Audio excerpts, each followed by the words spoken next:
Hello everyone, welcome back to another episode of Mini Books Podcast with your host Gloria and Rogan, and today we are excited to dive into Special Book with You.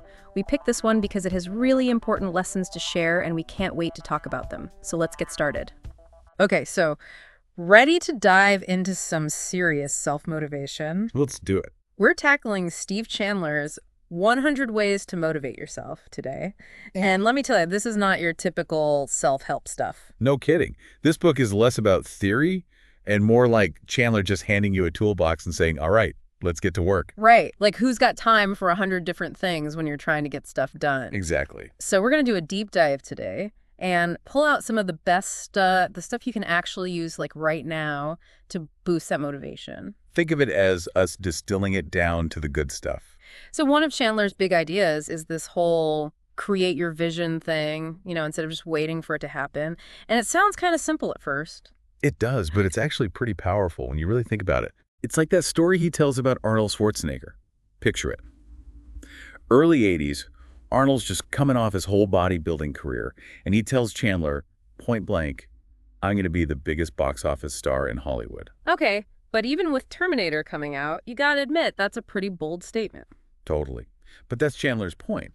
Arnold wasn't waiting for someone to tell him he could do it, or for the stars to align. He decided what he wanted and acted like it was already true. So it's like this mental trick almost. Chandler calls it telling yourself a true lie, which I kind of love. It is a bit like that. But it's not really about lying to yourself. It's more about shifting your perspective. Yeah. You go from passive to active, from waiting for things to happen to making them happen. Okay, I'm with you. So you've got this clear vision, you're feeling pumped. Now how do we actually, get down to business? Well, Chandler talks about sweating in peacetime so you bleed less in war, basically putting in the work up front so things are smoother later. Love that. He tells a great story about Little League. His buddy Rhett is practicing like crazy while everyone else is goofing off. Game day comes, and Rhett's cool as a cucumber, hitting those fastballs like it's nothing, while the other kids are freaking out. Yeah, preparation is key. So whether you've got a big presentation coming up or you're trying to master some new skill, the more you put in beforehand, the less stressful the main event is. Exactly. It's like that saying, the more you sweat in training, the less you bleed in battle. Totally. But I think we've all been there where even with the best intentions, sometimes just thinking about all the things we need to do is overwhelming. Oh, for sure. Totally. Yeah. And that's where Chandler's thing about simplifying your life and combining tasks is so smart. Our brains aren't really wired for multitasking as much as we like to think they are. Right. Yeah. It's like we try to juggle a million things at once, but then we just end up stressed and less productive. That's true. Right? Yeah, and Chandler has this great point about a CEO he knows who actually tackles his whole to-do list right away. Really? It sounds kind of crazy, but when you think about it, it's like no more mental clutter, just pure focus all the time. I love that. No more of that lingering to-do list feeling. Just like imagine that feeling of a clean desk at the end of the day, but like all the time. Exactly. And that ties into what we were saying about taking control of your energy, whether it's that clear vision, putting in the work up front, or just simplifying things.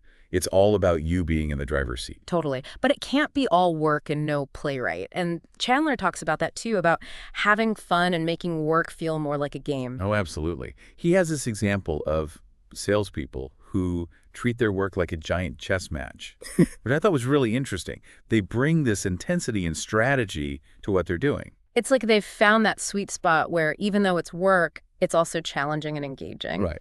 And that keeps them motivated. I love that. So like instead of just going through the motions, what if we could find ways to make those everyday tasks, even the ones we dread, feel a little more like, well, a game? Now you're getting it. Yeah. It's all about finding a fresh perspective, getting creative with it. Totally. This is great stuff, but I'm thinking some people might be listening and feeling a little overwhelmed. Like, how do you go from feeling totally stuck to tackling your goals with, chess grandmaster energy? That's where Chandler's idea of process goals is super helpful. Instead of freaking out about this huge goal, break it down into smaller, more manageable steps. So instead of write a whole book, it's a write one page today. Exactly. He talks about building a staircase. You don't get to the top by staring at the top step. You got to take it one step at a time. I love that analogy. And it makes me think about how Most of us treat the last half hour of the workday just kind of drifting along, you know? What if we use that time, intentionally set a small, achievable goal just for that little chunk of time? It's about building momentum, right? Stringing together those small wins, and suddenly you're making real progress. And those small wins can be so motivating because starting is the hardest part, right? Totally. Like that saying, a journey of 1,000 miles starts with a single step. But Chandler adds this whole other layer to it. He's saying even that first step can feel huge. Sorry to interrupt you guys. If you're enjoying this podcast, then don't forget to check out our official YouTube channel, Mini Books Podcast, and subscribe for more great podcasts like this one. If you've been stuck for a while. It's like breaking free from that feeling of being stuck, right? Proving to yourself that you can actually change things. Yeah. And what's cool is Chandler doesn't just tell you to take action.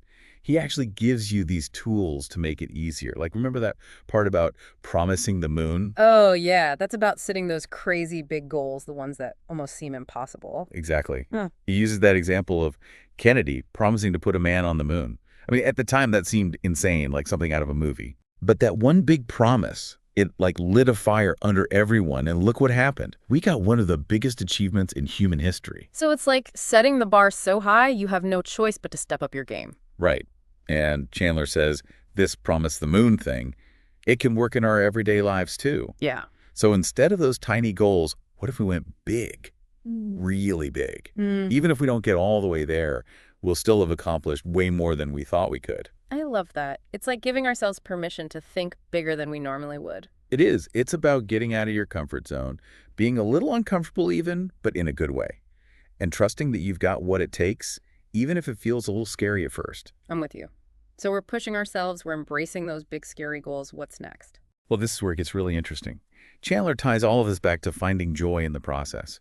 He's saying it's not just about the end goal, it's about enjoying the ride. I love that. Yeah. He talks about how our lives are like these novels we're writing, and we should approach them with that same kind of passion and excitement, and maybe a little curiosity too. Totally. And like any good novel, our lives are going to have ups and downs, plot twists, the whole works. But it's about embracing all of it, the good, the bad, even the messy parts, and trusting that it's all part of the story. That's such a good point. So as we wrap up this deep dive into self-motivation, I think the key takeaway here is that there's no magic formula. Nope. It's not about some quick fix. It's bigger than that. It's a way of life, really. It's about making a choice to show up, to embrace your potential, and yeah, to find that joy in the journey. Couldn't have said it better myself. And the best part is we all have that power within us. It's there. It starts with a single step, a single decision, a single moment where you choose yourself and the life you want to live. So what will you choose today? Thank you so much for tuning in.